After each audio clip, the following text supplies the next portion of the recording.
Greetings everyone! Today we are going to show you on how to conduct hypothesis test using the chi-square test. But first, what is chi-square test? Chi-square test is intended to test how likely it is that an observed distribution is due to chance.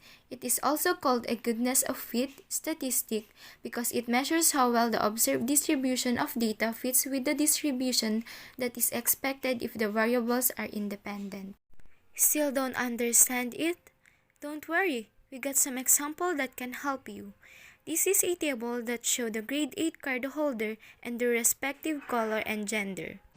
This example we shall conduct a hypothesis test using the chi-square test to know if there is a significant relationship between the academic excellence of the student of male or female cardholder students of the grade 8 school year 2020 to 2021.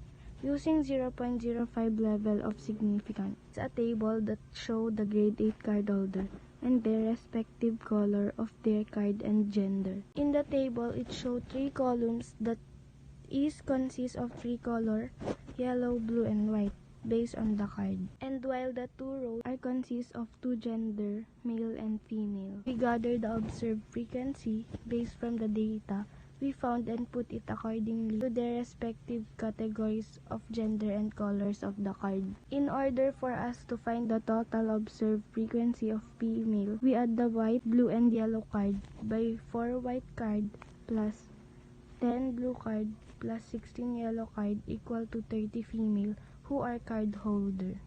Now, we shall find the total observed frequency of male by adding the 0 white card plus 5 blue card plus 6 yellow card equal to 11 male card holder. Now, let's total the yellow card holder of female and male by adding 6 male plus 16 female equal to 22 total of student who are yellow card holder. Now, let's do it again by total the blue card holder of male and female by adding 5 male plus 10 female equal to 15 total of student who are blue card holders. Now, let's do it again one more time by total the white card holder of male and female by adding 0 male plus 4 female equal to 4 total of students who are white card holders.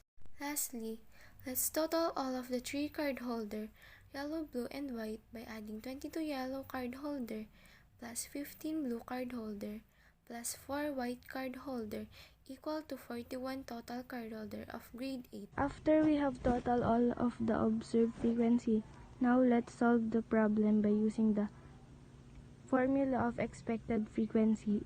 Expected frequency is equal to total row multiplied to the total column divided by the grand total. In the male category of yellow card holder, E is equal to the total row of 11 and multiply it to the total column 22 and divided by the grand total of 41 and the answer is 5.9. Female category of yellow card holder, E is equal to the total row of 30 and multiply it to the total column 22 and divided by the grand total of 41 and the answer is 16.10. In the male category of blue card holder, E is equal to the total row of 11 and multiply it to the total column 15 and divided by the grand total of 41 and the answer is 4.0. In the female category of blue card holder, E is equal to the total row of 30 and multiply it to the total column 15 and divided by the grand total of 41 and the answer is 10.98. The male category of white card holder, E is equal to the total row of 11 and multiply it to the total column 4 and divided by the grand total of 41 and the answer is 1.0. In the female category of white card holder, E is equal to the total row of 30 and multiply it to the total column 4 and divided by the grand total of 41 and the answer is 5.90. After we are done finding the expected frequency in the table, now let's use the chi-square test formula. But first, let's form a null and alternative hypothesis. The null hypothesis showed there is no significant relationship between the academic excellence of male and female in grade 8. While the alternative hypothesis showed there is a significant relationship between the academic excellence of male and female in grade 8. Let's now find and identify the level of significance, the degree of freedom, and the critical value. The level of significance is 0.05, which it is given in the problem. Find degree of freedom first. We must use a formula. Step 1. The formula is k minus 1 and n minus 1. K is the total column of the category, while n is the total column of the row, and k is equal to 3 while n is equal to 2. Step 2.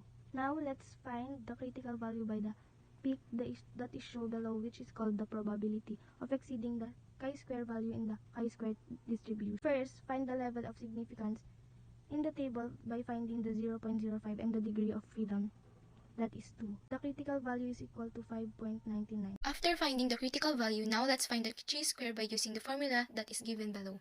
Chi-square equal to the sublimation of the observed frequency minus the expected frequency and divided by expected frequency, then square it. In the male category of yellow card holder is 6 minus 5.90 and divided by 5.90. Then square is equal to 2.87. In the female category of yellow card holder is 16 minus 16.10 and divided by 16.10. Then square it equal to 3.86. In the male category of blue card holder is 5 minus 4.02 and divided by 4.02. Then square is equal to 0.06. In the female category of blue card holder is 10 minus 10.98 and divided by 10.98. Then square it equal to 7.97. In the male category of white card holder is 0 minus 1.07 and divided by 1.07, then square it equal to 1. In the female category of yellow card holder is 4 minus 2.93 and divided by 2.93, then square it equal to 0.1. And let's add all of them by 2.87 plus 3.86 plus 0.06 plus 7.97 plus 1 plus 0.13 equal to 15.89.